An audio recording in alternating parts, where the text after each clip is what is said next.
I'm going to go through another layer of that suffering. I think it expands to any person or any being, animals, who go through suffering and they didn't choose or needed to be there. And I know a lot of people would attribute suffering only to people, but it's my personal belief that animals can go through suffering too. You know, it's different to have, a natural death, and that will happen to all of us if you're hunted or whatever. But if you live in a cage and you are hurt and if you are beaten, psychology of that individual becomes affected, suffer in a suffering way that is almost impossible to fix. I have a dog from Iran that came from an incredibly brutalized environment. Somebody cut his ears, broke all his bones. The dog went through major, major suffering. So that dog today, he's been with us for 11 years, and that dog is still suffering. So I don't think suffering is a human condition. If you're sentient, you can have it. I think that's something that some people understand, care about very much, and others don't. But I think it is something that is very real, that more recently people have started to accept that.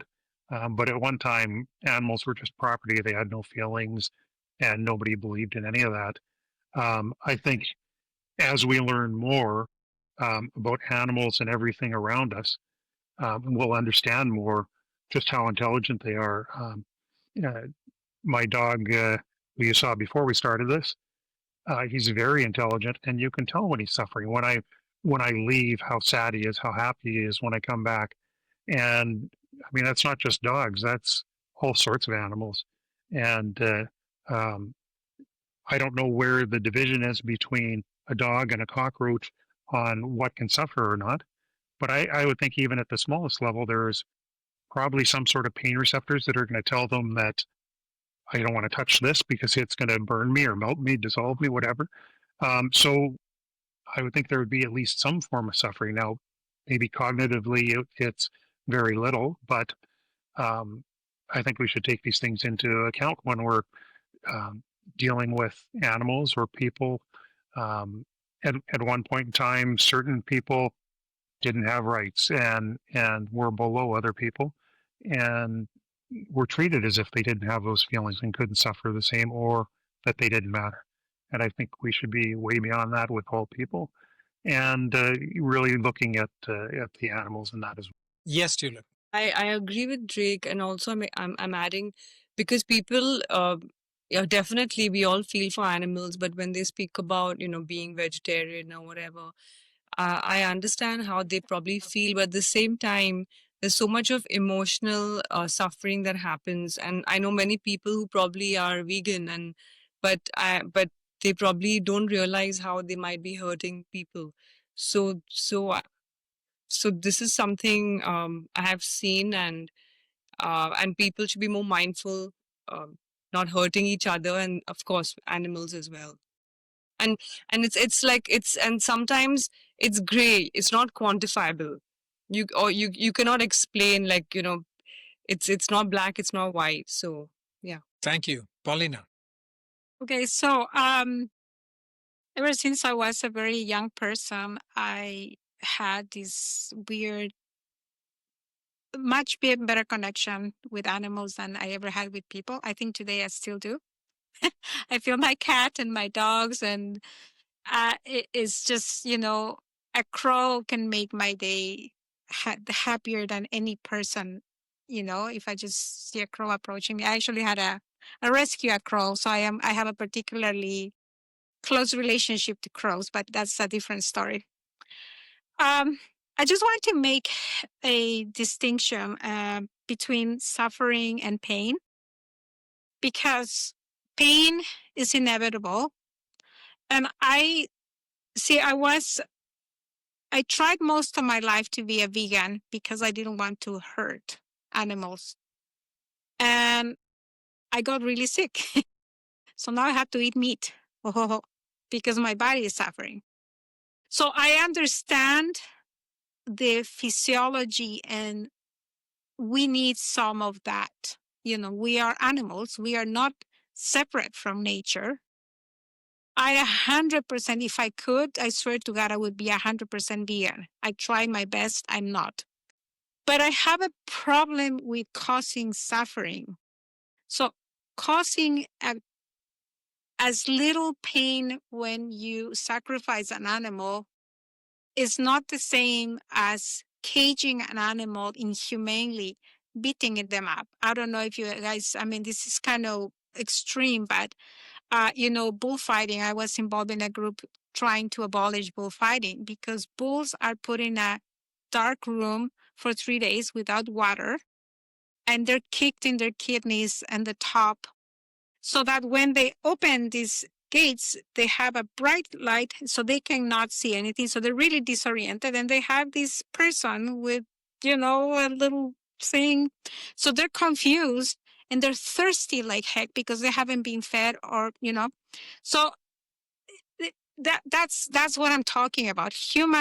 We cause senseless suffering that is not, it doesn't do anything for anything. Now, having an animal raised with, as an animal would be having the best of its life, pastures and happiness as an animal, not putting them dresses and making them look like princesses, whatever. But anyway, that's a different conversation. But I believe if you give quality, I don't have too much trouble with a humane way of ending their life, because we are at the end of, at the top of that. That was beautifully said, Paulina, and I agree with you. I mean, what you described about bulls, that's just cruelty.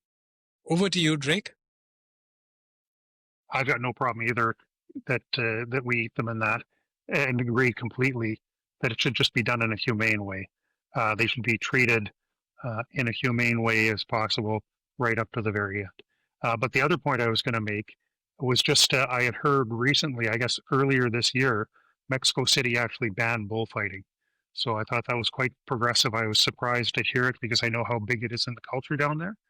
But I thought that was a positive thing and wanted to make sure that got added in here. Thank you. That's amazing to know. In fact, I think it was the beginning of this episode or before we started that Tulip mentioned there's a new law in BC that you cannot leave your pets alone for more than 4 or 6 hours.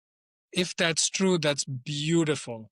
That's beautiful because we have 2 dogs and they have full personalities, they have likes, they have dislikes, they feel happiness, they feel jealousy, they feel sorrow.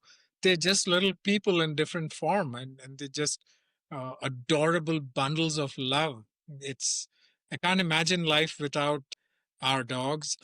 And I'm sure, in fact, when you go to India, they treat cows like that. Cows are part of your family, and the cow comes to you and cuddles with you when you're unwell. It's just amazing. It's only when we soften our stand and allow them to come close to us that we really see how much of a personality they all have. Paulina, over to you. Suffering as something that you carry with you after the physical pain, that's what I feel that a lot of animals actually have. I observed that with my dog that we brought from Iran. He was fully traumatized. And that dog, if you put your hand like that too fast, he hides. And you can tell that the suffering that was inflicted on him is going to carry throughout his life.